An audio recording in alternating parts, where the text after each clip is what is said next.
There's a reason women in their 50s, 60s, and 70s often say the same thing about older men. He just gets it.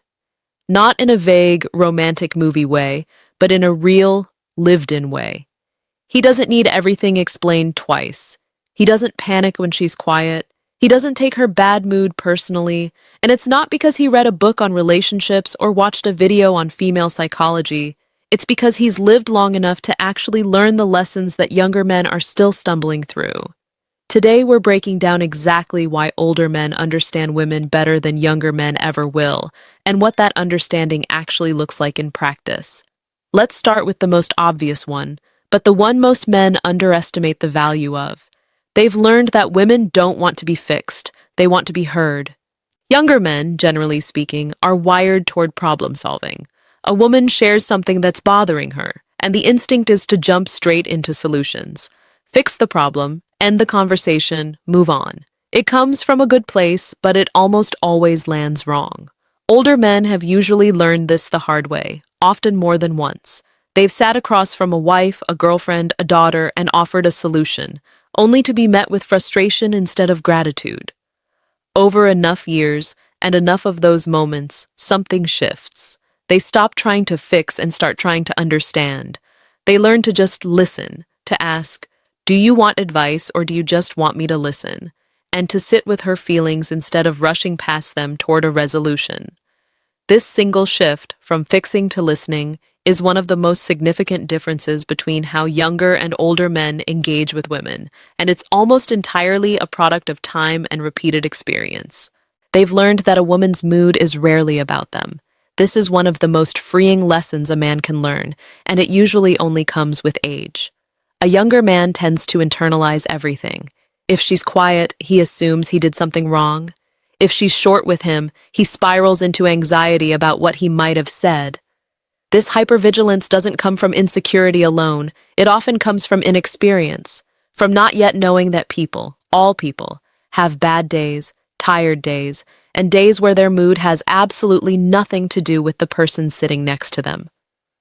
Older men have usually lived through enough relationships, enough family dynamics, enough decades of watching people they love go through hard days to understand that not everything is about them. This gives them a certain calm that younger men rarely have. They don't panic at silence. They don't demand an explanation the moment something feels off.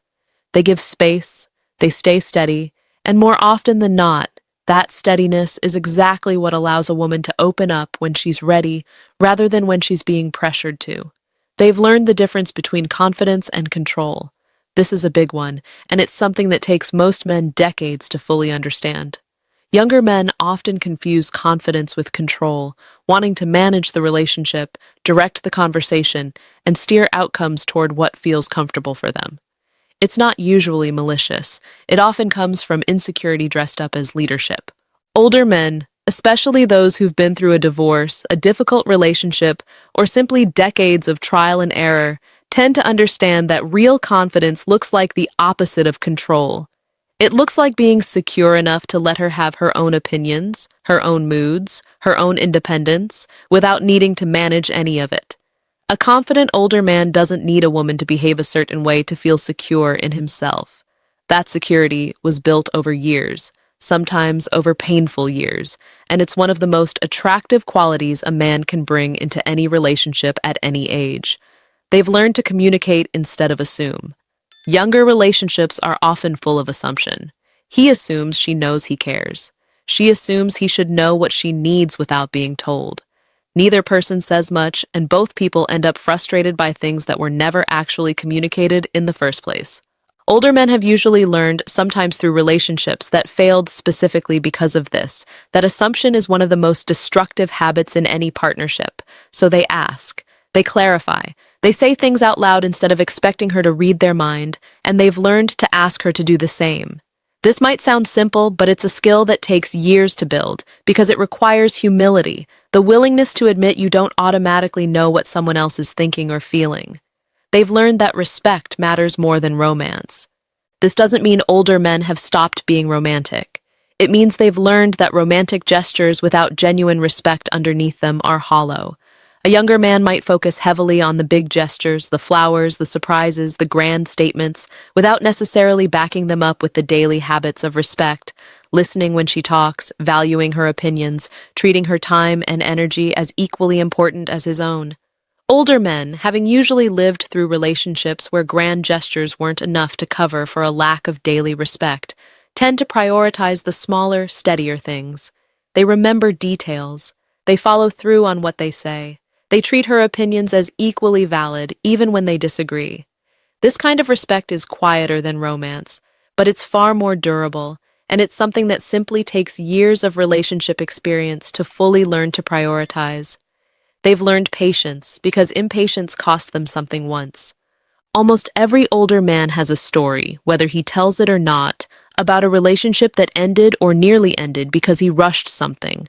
Rushed intimacy, rushed commitment, rushed a conversation that needed more time to breathe. These experiences leave a mark, and the lesson that comes from them is patience. Older men tend to understand that good relationships develop at their own pace, and trying to force that pace, whether out of excitement, loneliness, or fear of losing someone, almost always backfires. This patience isn't passivity. It's the product of having learned, often painfully, that rushing rarely gets you what you actually want. They've learned that being needed and being wanted are two different things. This is one of the more subtle lessons, but it's incredibly important. Younger men sometimes equate being needed with being loved, taking on the role of provider, protector, or fixer as a way of securing the relationship. Older men, having lived longer and often having weathered relationships where being needed didn't translate into being wanted, understand the difference. They know that a woman staying because she needs you is very different from a woman staying because she genuinely wants to be there, and they've learned to build relationships based on the second, not the first. So what does all of this add up to? It adds up to a kind of understanding that simply cannot be rushed or shortcut. It's not about age for the sake of age. It's about what age tends to bring with it. When a man is willing to actually pay attention to his experiences instead of repeating the same patterns for decades. Younger men aren't incapable of learning these lessons, but older men have usually already paid the price of learning them through relationships that ended, mistakes that were made, and years of watching what actually works and what doesn't. This is why so many women say an older man just gets it. It's not magic, and it's not something you're born with.